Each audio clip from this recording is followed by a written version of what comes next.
Alhamdulillah wassalatu ala rasulillah wa ala alihi wa ashabihi wa man wala amma ba'du. Kaum muslimin rahimakumullah, kita lanjutkan pembahasan kita, yaitu berlelah-lelah demi untuk mencapai syurga. Kaum muslimin rahimakumullah, dunia ini adalah ladang untuk beramal. Dunia ini adalah ladang untuk mengumpulkan amal soleh dengan sebanyak-banyaknya. Dunia bukanlah untuk mengumbar nafsu. Dunia bukanlah untuk memperturutkan segala keinginan kita. Tetapi dunia adalah untuk mencapai kebahagiaan kita nanti di akhirat. Maka hendaklah setiap diri kita mempersiapkan bekal untuk menghadap Allah Subhanahu wa Ta'ala, sehingga nanti di akhirat kita hanya mendapatkan hasil apa yang sudah kita kerjakan hari ini. Kita di dunia bersusah-susah, berpayah-payah, berlelah-lelah, supaya nanti di akhirat kita mendapatkan hasil yang maksimal.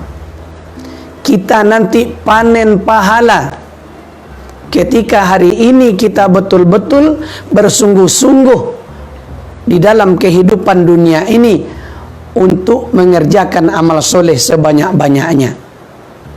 Maka ketika kita nanti sudah di akhirat, maka kita tidak akan memikirkan lagi kesusahan kita yang ada di dunia ini. Mudah-mudahan kesusahan kita di dunia ini akan dibalas oleh Allah Subhanahu wa Ta'ala dengan kesenangan-kesenangan yang kekal dan abadi. Sebagaimana diterangkan oleh Allah Subhanahu wa Ta'ala di dalam Al-Quran surat Al-Hijr ayat yang ke-48. A'udzu billahi minasyaitonir rajim. La yamassuhum fiha nasabun wa ma hum minha bimukhrajin. Dan mereka tidak merasa lelah di dalamnya, dan mereka sekali-kali tidak akan dikeluarkan daripadanya. Penduduk surga nanti tidak akan merasakan kesulitan, tidak akan lagi merasakan kepayahan. Ya, yang dia rasakan ketika itu hanyalah kesenangan saja, dan dia tidak akan dikeluarkan lagi oleh Allah Subhanahu wa Ta'ala untuk selama-lamanya.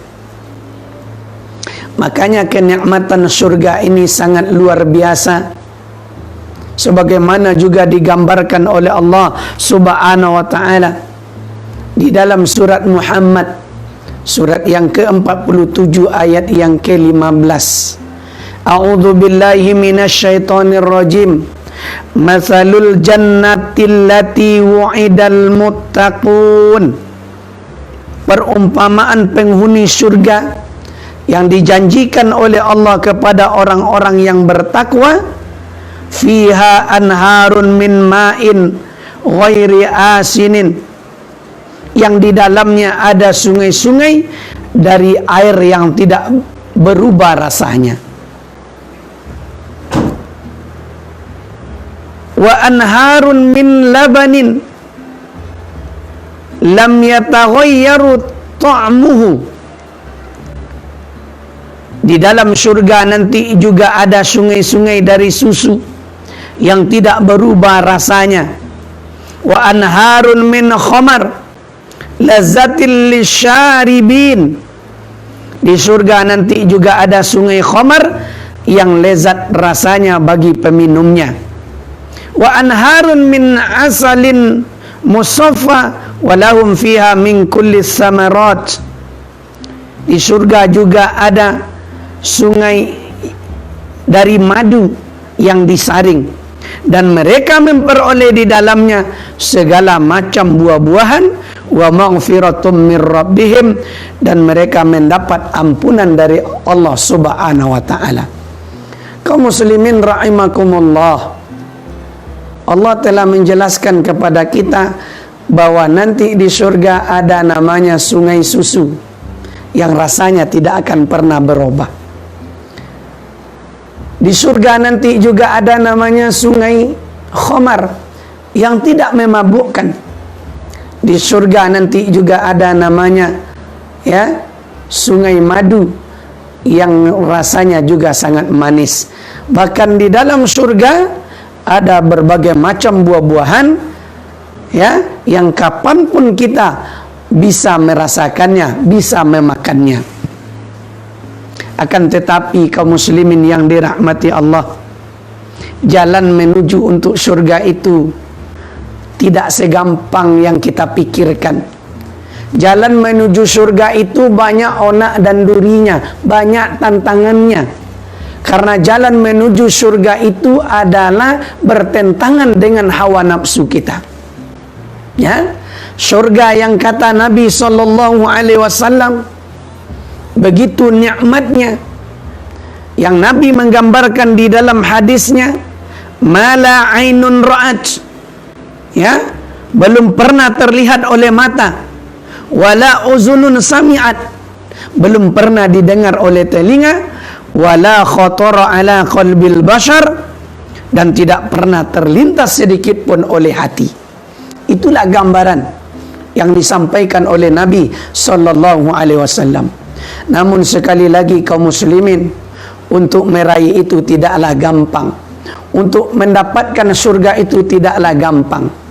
Maka janganlah kita merasa bangga dengan solat kita, dengan sedekah kita, dengan infak kita, dengan puasa kita, dengan haji kita, dengan umrah kita, ketika kita belum betul-betul diuji oleh Allah Subhanahu wa ta'ala. Sebagaimana yang disampaikan oleh Allah di dalam Al-Quran, surat Al-Baqarah ayat 214. A'udzu billahi minasyaitonir rajim. Am hasibatum an tadkhulul jannah? Apakah kamu mengira kamu akan masuk surga? Walamma ya'tikum masalul ladzina khalau min qablikum. Padahal belum datang ujian kepada kalian sebagaimana ujian yang telah dirasakan oleh orang-orang sebelum kalian, kata Allah. Apa bentuk ujiannya? Humul ba'sa wad dharra wa zulzilu. Mereka itu, kata Allah Subhanahu wa ta'ala, ditimpa oleh malapetaka, ditimpa oleh kesengsaraan. Dahulu ketika Nabi mula-mula berdakwah di Mekah, para sahabat-sahabat yang baru masuk Islam lalu ketahuan oleh orang-orang musyrik, maka mereka banyak yang disiksa. Bahkan ada di antara mereka yang sampai dibunuh. Sampai-sampai di antara mereka berkata kepada Nabi SAW, wahai Rasulullah, engkau kan seorang Rasul, maka bermohonlah engkau kepada Allah supaya Allah meringankan ujian ini terhadap kami. Lalu apa jawab Nabi SAW? Inna man kana qablakum kana ahaduhum yuda'ul minshar ala mafriki ra'sihi fayakhlusu ila qadamaihi la yasrifuhu zalika an dini. Dulu orang-orang yang sebelum kalian, kata Rasulullah SAW, ketika mereka beriman kepada Allah dan Rasulnya, mereka digergaji kepalanya sampai ke kakinya, tetapi mereka tetap istiqamah dan tidak meninggalkan agamanya. Wa yumsatu bi amsatil hadid ma baina lahmihi wa azmihi la yasrifuhu dzalika an dini.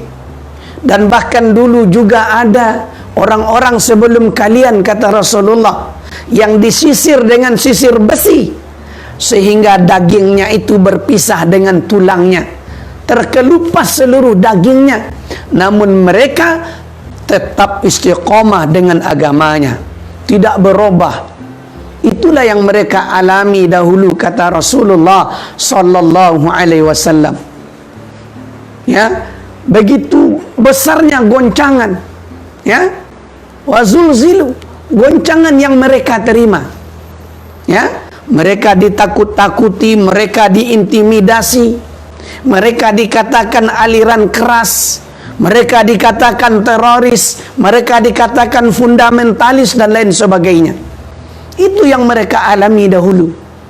Ya, sehingga mereka pun berkata, ya, bahkan Rasulullah sallallahu alaihi wasallam pun berkata, hatta yaqula ar-rasulu wallazina amanu ma'ahu mata nasrullah. Ya, sehingga Rasulullah dan orang beriman yang bersamanya berkata, mata nasrullah. Kapan pertolongan Allah itu akan datang? Ala inna nasrullahi qarib. Ketahuilah oleh kalian bahwa pertolongan Allah itu sangat dekat. Kaum muslimin rahimakumullah, ketika umat Islam hari ini dizalimi, ketika hari ini kita dizalimi oleh penguasa-penguasa yang zalim, maka yakinlah wahai kaum muslimin, pertolongan Allah akan turun kepada kita. Tidak akan selamanya kita seperti ini. Yakinlah wahai kaum muslimin yang dirahmati Allah. Makanya Allah bertanya kepada kita, kalau kita ingin dimasukkan oleh Allah ke dalam surganya, maka kita harus melalui seperti apa yang dilalui oleh orang-orang sebelum kita.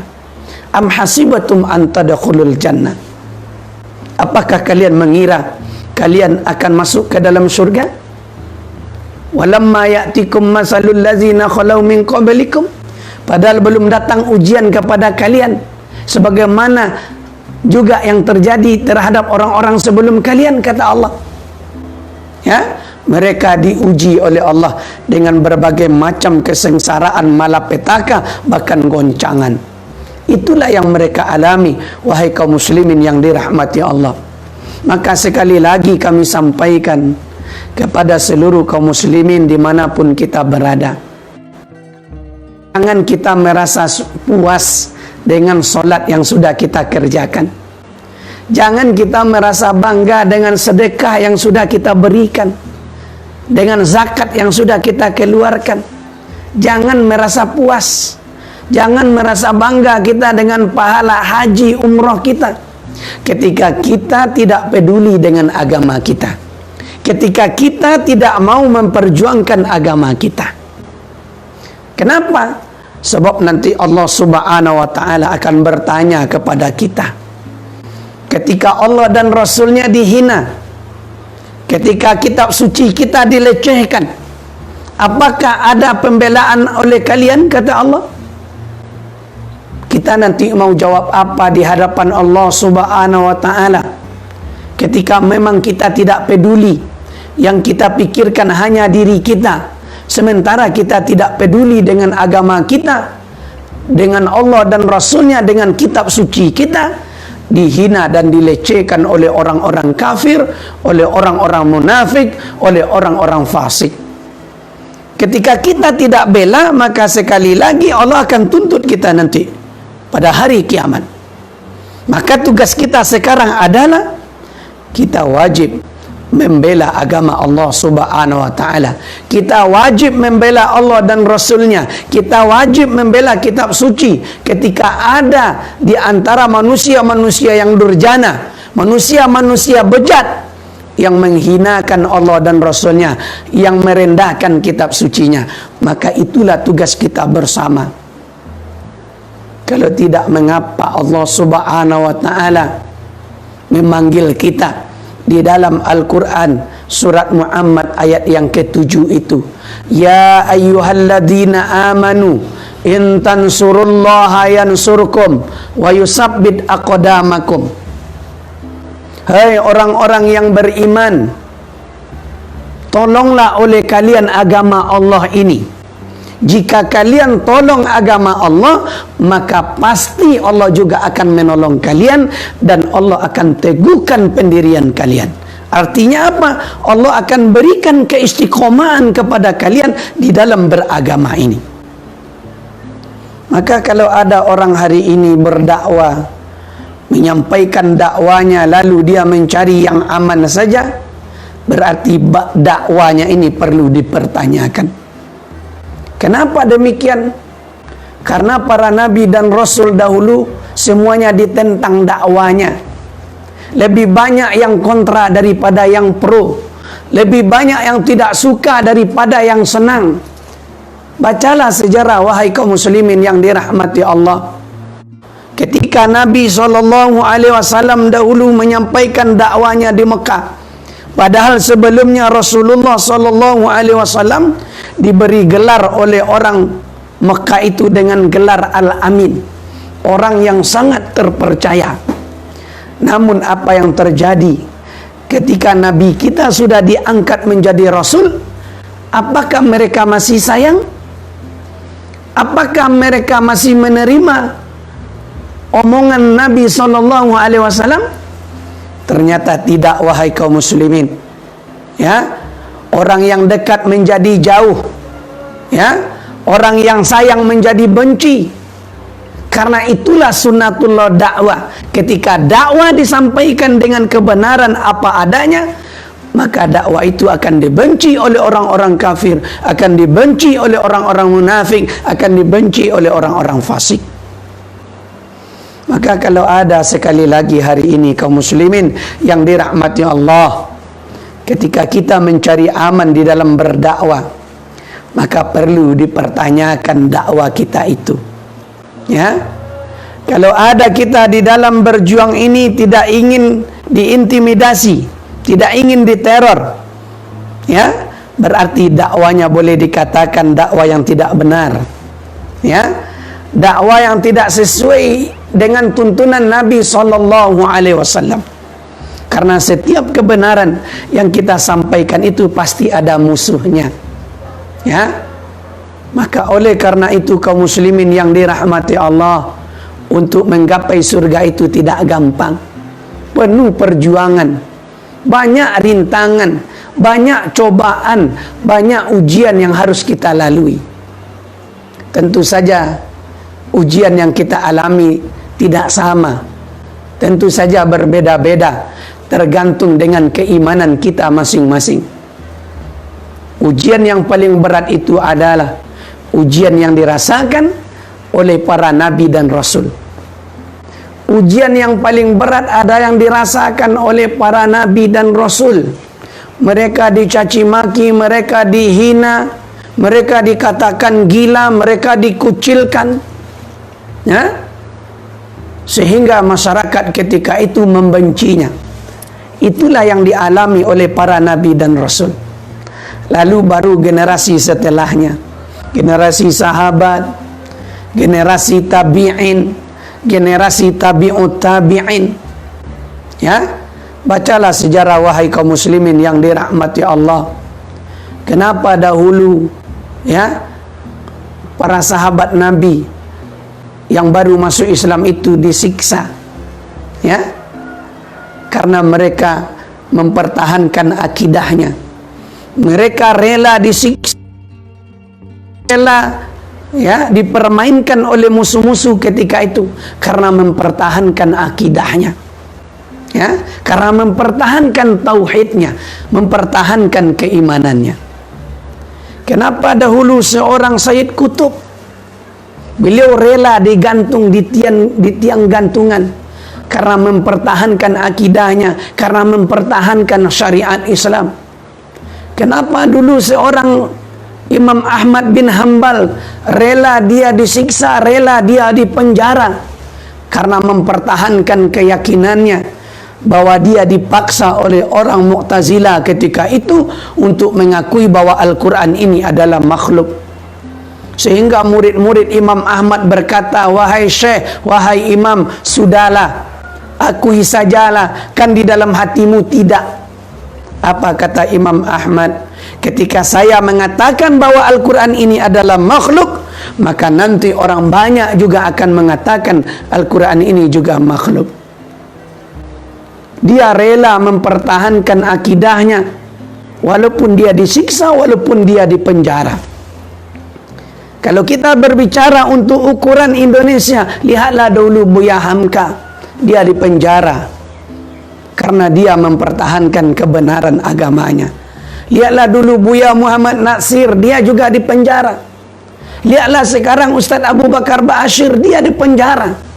Lihatlah kemarin ini Habib Rizik Syihab, dia juga di penjara. Lihatlah kemarin ini Ustaz Alpian Tanjung, dia di penjara. Lihatlah kemarin Ustaz atau Habib Bahar bin Smith, dia juga di penjara karena menyampaikan kebenaran. Begitulah sunnatullah dakwah. Ketika kebenaran disampaikan, pasti orang tidak senang, pasti banyak orang benci. Kalau betul-betul mengikuti metode dakwah yang disampaikan oleh para nabi-nabi terdahulu, oleh Rasulullah SAW, pasti kita akan dimusuhi, orang banyak tidak akan senang. Makanya Allah bertanya kepada kita, apakah kalian mengira kalian akan mudah masuk surga? Ternyata jawabannya di dalam tafsir ini, tidaklah begitu, hai kaum muslimin yang dirahmati Allah. Kalau kita ingin masuk ke dalam surga, maka kita hari ini di dunia siap berlela-lela, siap bersusah-susah, supaya nanti di akhirat kita hanya menerima hasil dari apa yang kita kerjakan hari ini. Mudah-mudahan nanti kita di akhirat dimasukkan oleh Allah semuanya ke dalam syurganya. Amin ya rabbal alamin. Sehingga yang kita rasakan hanya kenikmatan dan tidak merasakan kesusahan lagi. Itulah tausiah kita pada kesempatan kali ini. Mudah-mudahan apa yang kita sampaikan ada manfaatnya. Terima kasih atas segala perhatian. Mohon maaf atas segala kekurangan. Subhanakallahumma wa bihamdika asyhadu an la ilaha illa anta astaghfiruka wa atubu ilaik. Assalamualaikum warahmatullahi wabarakatuh.